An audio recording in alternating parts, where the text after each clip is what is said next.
analista ambiental en hidrobiología del organismo de evaluación y fiscalización ambiental, el cual está adscrito al Ministerio del Ambiente, y nos va a brindar su exposición sobre el uso de macroinvertebrados bentónicos en actividades de fiscalización ambiental. Adelante, Darwin. Muchas gracias.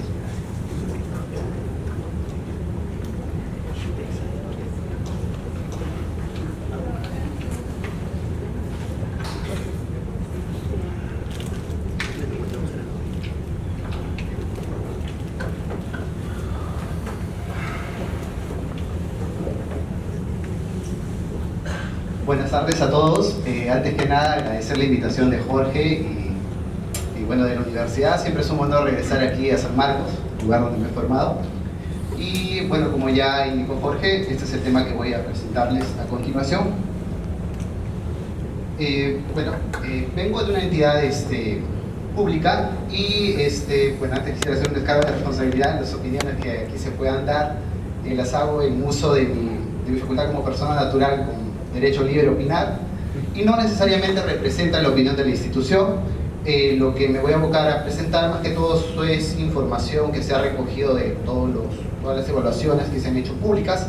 ¿Y por qué menciono esto? Porque como entidad fiscalizadora nosotros llevamos muchos procesos que siguen incluso vía judicial, entonces habría que ser bien cautelosos con la información que se puede presentar. Y pues muchas veces cuando alguien escucha cosas, por ahí se pueden ir tergiversando las cosas, las informaciones que se pueden dar. Bien, como estamos hablando de fiscalización ambiental, tenemos que tener en cuenta algo. A nivel de Estado, a nivel de cualquier organización, siempre nos organizamos en base a sistemas. En el caso de la fiscalización ambiental, todo está relacionado dentro de un sistema que se llama el Sistema Nacional de Evaluación y Fiscalización Ambiental. Dentro de ese sistema, OEFA es el ente rector. El ente rector, que quiere decir la autoridad máxima, pero el OEFA es un organismo técnico especializado, así como lo es el IMARPEC, también como lo es el NASA. En el caso del OEFA, este pertenece al Ministerio del Medio Ambiente. OEFA fue creada el año 2018, perdón, el año 2008, y a partir del año 2011 es que hace las evaluaciones ambientales. Desarrolla también bastantes actividades de fiscalización, empezando con las supervisiones, con la gran y mediana minería, ¿sí? Y más o menos desde el año 2015 es que se podría decir sucede un boom en todo lo que es la evaluación biológica, porque verán, antes de ese año, si bien es cierto, OEFA desarrollaba evaluaciones ambientales, supervisiones a todos sus administrados, había una cosa que no quedaba muy clara, en el sentido de que, a ver, si vamos a hacer una evaluación ambiental, tendríamos que tener el enfoque de ecosistema. Y un ecosistema es una interacción de tanto los componentes bióticos como los componentes abióticos. Y se daba bastante énfasis principalmente al componente abiótico. La parte biológica como que era vista no con todo el detalle que creo yo merecía, porque finalmente cualquier impacto que ocurre en el ecosistema, pues ¿a quién va a afectar? Obviamente habrá una afectación en el paisaje, pero también va a afectar a todas las formas de vida, plantas, animales y finalmente también al hombre. Bien, haciendo esa pequeña acotación, vemos que el OEFA también es una entidad de fiscalización ambiental que trabaja con otras entidades de fiscalización ambiental que tienen un menor alcance, como por ejemplo puede ser un gobierno regional o un gobierno local, como un distrito, por ejemplo, que está relacionado al recojo de la basura, o también ministerios que tienen competencias en materia ambiental. Con esto paso a definir qué es la fiscalización ambiental.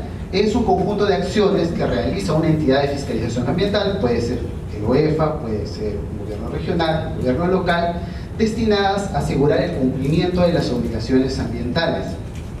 En este caso vamos a hablar de los administrados.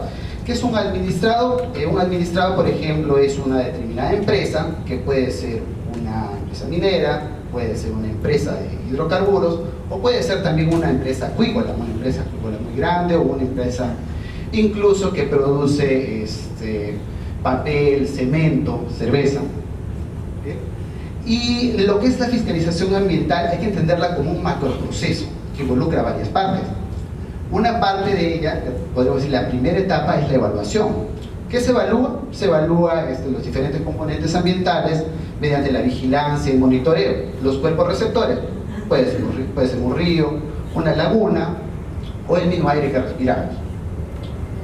La supervisión es la siguiente etapa de este macroproceso. Y en la supervisión, los especialistas van a campo y verifican que estos administrados cumplan con sus compromisos ambientales. ¿Cómo estos administrados adquieren estos compromisos ambientales? Bien, ustedes saben que para que se desarrolle cualquier actividad económica, tiene que haber una evaluación ambiental previa. En este caso, en la gran minería, para poner un ejemplo más puntual, tiene que hacer un estudio de impacto ambiental. En ese estudio de impacto ambiental, la empresa se compromete a dañar lo menos posible el medio ambiente, porque cualquier actividad que se haga va a afectar. Por ejemplo, si una mina va a ser un tajo abierto, va a mover ingentes cantidades de tierra, de repente va a desviar curso de ríos, va a secar alguna laguna, no lo sé. Entonces, uno de los compromisos puede ser que en determinadas zonas se viertan aguas que tengan ciertas características que no excedan los límites máximos permisibles. ¿Qué es un límite máximo permisible? Bueno, es un concepto de lo que la cantidad máxima de un determinado parámetro, una determinada concentración que se le autoriza a verter a un determinado administrado, porque si pasa ese nivel puede ser dañino, puede matar hasta las plantas acuáticas, puede dañar a los peces, y si de repente está cerca de un manantial, pues si la gente bebe de ese manantial puede tener serios problemas de salud. Y finalmente tenemos la tercera etapa, que es la etapa de fiscalización, que es la potestad sancionadora. Vamos a verlo de esta manera. Primero yo me voy a un lugar, a una evaluación, luego superviso, tengo mi lista, veo que te has comprometido a tal cosa, tal cosa, tal cosa, has cumplido, no has cumplido, bien. Entonces yo tengo esa información y evalúo, lo comparo con mis instrumentos de gestión ambiental, de repente con comparación con zonas blancas, zona control, y si por ello veo un indicio de que puede haber un incumplimiento, de que de repente estás vertiendo aguas con una gran cantidad de metales, o de repente estás disponiendo de una forma inadecuada tus residuos sólidos, pues yo voy a hacer mi investigación y puedo aplicar medidas correctivas. Y si no cumples con estas medidas correctivas, finalmente te sancionaré. Pero si yo te sanciono, tú también puedes apelar. Entonces se va eso hacia una segunda instancia, donde finalmente se da un veredicto. Y es ahí cuando recién se aplican las multas a las empresas que no cumplen con sus compromisos.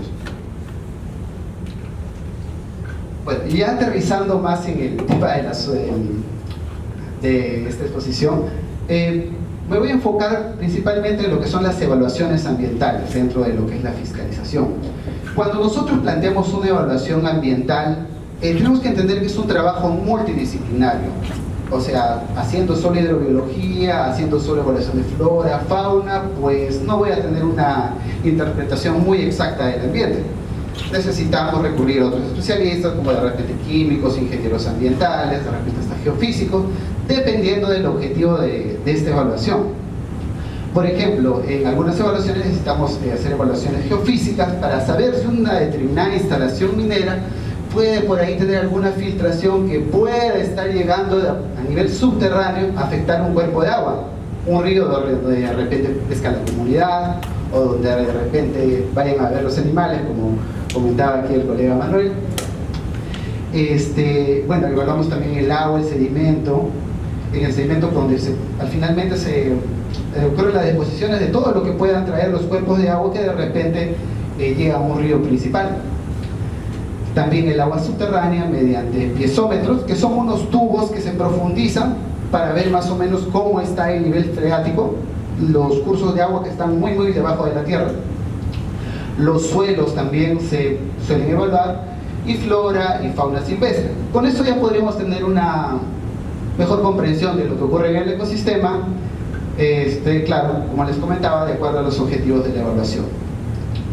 Esta entidad ya viene trabajando, como le dije, ya casi 10 años haciendo evaluaciones, y pues tenemos compromisos que atender en todo el territorio nacional, en costa, sierra, selva, en medio marino, etc.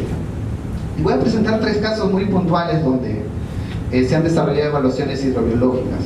Por ejemplo, aquí, vamos a ver, todos hemos escuchado de que la ciudad de Cerro de Pasco es una ciudad que tiene muchos problemas ambientales, es una ciudad que tiene una tradición minera antiquísima. Aquí antes hubo muchas empresas privadas, luego esas empresas privadas fueron privatizadas y pues todo era un desorden, contaminaban, movían tierras, etc. Y más o menos recién es que a principios de la década del 90 se elaboran las primeras normas ambientales. Entonces, pues, ¿qué ha pasado ahí? Han quedado muchos pasivos ambientales, instalaciones mal abandonadas. Por ejemplo, acá pueden ver que este depósito de relaves, que actualmente es un pasivo ambiental, tiene aquí como un borde de color naranja, por básicamente los elementos químicos que se pueden haber oxidado y que pueden estar ahí en la periferia. En esta zona se hizo una evaluación muy particular, que era una evaluación de causalidad. Lo que se quería saber era si las filtraciones que hay en este depósito de relaves abandonado pueden estar llegando a afectar algún cuerpo de agua. Y bueno, aquí se evaluaron dos puntos, uno en un canal y otro en el río Ragra. En ambos casos verán que se encontró muy poca riqueza, muy poca abundancia. Encontramos algunos insectos acuáticos y algunos anellos. Entre los insectos acuáticos principalmente quironómidos y por ahí uno que otro cicorio. Y bueno, a lo que quiero llegar aquí en esta evaluación es que se encontró un ambiente pero tan destruido que prácticamente la vida es muy limitada. Para poder encontrar solamente 3 especies, 2 especies, pues el nivel de disturbios que se tienen en esa zona debe ser bastante grave. Y también hicimos una evaluación de lo que es el índice biótico andino, que también lo mencionaron mis colegas en un momento, y se encontró pues que la calidad de agua era pésima, bueno, la calidad ecológica era pésima. Bien, cuando hacemos este tipo de evaluaciones también ocurren bastantes cosas. Es un entorno de muchos desafíos, porque cuando queremos caracterizar un determinado impacto ambiental en un cuerpo receptor, pues vemos que no solamente puede estar afectado por alguna actividad como minería, hidrocarburos, sino también el mismo hecho de la ocupación de la gente, el hecho de desarrollar ciudades, centros poblados. Los centros poblados pues generan residuos sólidos, tienen ganado, ¿no? Y si no hay buenas instalaciones de tratamiento de aguas residuales, pues finalmente eso van a llegar a los cuerpos receptores y vamos a tener pues una mezcla de impactos que van a incidir en la calidad de estos cuerpos de agua. Otro caso que ya tiene que ver con otro tipo de evaluación que se desarrolla en la institución es el caso de Quellaveco. Es uno de los proyectos mineros más grandes del Perú. En este caso van a explotar cobre. Se tiene una expectativa de producir algo de 300.000 toneladas métricas de cobre. Para que tengan una idea, el Perú más o menos estaba produciendo, de repente alguien tiene esa cifra más exacta, algo de 1.800 toneladas de cobre al año. Entonces, para que por eso puedan tener una idea de la magnitud de lo que se pretende hacer aquí. En esta zona hicimos una evaluación durante los años 2017 y 2018. Tal vez las imágenes sean muy pequeñas, pero voy a tratar de graficarlo de la mejor manera. En esta zona se tiene proyectado hacer un depósito de relaves y un tajo. ¿Qué es un depósito de relaves y un tajo? De forma sencilla son dos áreas que se van a utilizar más adelante para la explotación minera. El tajo es el área donde se extraen las rocas, las cuales finalmente van a pasar por diferentes tratamientos para obtener el mineral, y el depósito de relaves se va a tirar la parte que no es valiosa después de haber hecho este tratamiento. Bien, acá tenemos un río principal, que es el río Azana. En este río se evaluaron tanto características de la calidad del agua y de la calidad del sedimento. Verán, aquí hay otra cosa que es importante indicar. Para que se desarrolle un proyecto minero de tal naturaleza, esta zona tiene que tener una particularidad, tiene que ser muy rica en cobre. Entonces, ya de por sí, esta zona es mineralizada. Tiene cobre en su suelo y muy probablemente también en el agua. O sea, el agua entra en contacto con el suelo, entra en contacto con lo que está en el subsuelo también, y bueno, eso lo va a arrastrar. Aquí los puntos naranja representan lugares, zonas, puntos de muestreo donde se han excedido los niveles de cobre. En toda esta zona hay bastante cobre. Ya, y por ejemplo, hay otra cosa que también es importante recalcar. Y aquí hicimos una evaluación a lo largo de todo esto, o sea, a lo largo de todo de arriba. Acá tenemos puntos, acá tenemos puntos. Este es aguas arriba y esto sería aguas abajo. Aquí en esta figura, más o menos iría en este sentido. Acá sería el punto que está aguas arriba y aquí estaría el punto que se encuentra más aguas abajo. En el momento de evaluación, si bien es cierto, todavía no había explotación de cobre, ya se estaban haciendo algunas obras preliminares, o sea, obras de movimiento de tierra. ¿Por qué? Porque ya la empresa estaba disponiéndose a hacer estas construcciones. Y para eso, pues tiene que meter muchas máquinas, retroexcavadoras, tractores, etc. Y movilizar gran cantidad de tierra. Entonces ya había cierto nivel de disturbio. Y por ejemplo, acá se ve que los puntos que están más aguas arriba, este gráfico representa la riqueza de macroinvertebrados en esta área, en el área de operaciones. Pues hay una mayor riqueza de macroinvertebrados. Aquí están ordenados principalmente por órdenes, y los que no son insectos se ha agrupado como un grupo que es no insectos nada más. Y bueno, en esta zona que está más mineralizada, que es esta zona de aquí, donde se ve contra el Tajo y el depósito, pues la riqueza ha disminuido un poco, y aquí también hay una riqueza que se va recuperando, sin embargo no alcanza los niveles iniciales. Podríamos decir que esta zona, la zona más alta, sería la zona control, porque de alguna u otra manera, si es que alguien está haciendo algunos disturbios, movimientos de tierra acá, va a afectar en alguna medida a lo que ocurra aguas abajo. Acá otra cosa importante que habíamos visto es que en esta zona, en este aportante, también se vio una gran concentración de metales. Sí, y justo es este punto de esta zona, que es el que tiene el menor registro de riqueza de macroinvertebrados bentónicos. Y el tercer y último caso que vengo a presentarles es el caso de la Pampilla, que ha sido el accidente más reciente que ha ocurrido en nuestro país. Los derrames de petróleo no son una cosa rara en nuestro país. En la Amazonía ocurre muy a menudo. A lo largo del oleoducto norperuano, que es una instalación que se inauguró más o menos en los años 70 para sacar el petróleo de la selva hacia la costa, se presentan constantes roturas de ese oleoducto. ¿Y qué pasa si rompen ese oleoducto? Pues el petróleo se dispersa entre la selva, entre los cuerpos de agua, y se produce contaminación. Pero ¿qué ocurre? Aquí hay una información que quizás muchos desconocen. Muchos de estos accidentes son provocados, lamentablemente. No necesariamente son hechos, o sea, no solamente se deben a que al hacer una instalación tan antigua y que no tiene las labores adecuadas de mantenimiento en muchos tramos, el oleoducto tiene más de 300 kilómetros para que tengan una idea, no solamente se debe a eso, sino que algunas personas, ya sean de ciertas comunidades, por diversos intereses, los cortan y concentran la atención inmediatamente de las autoridades.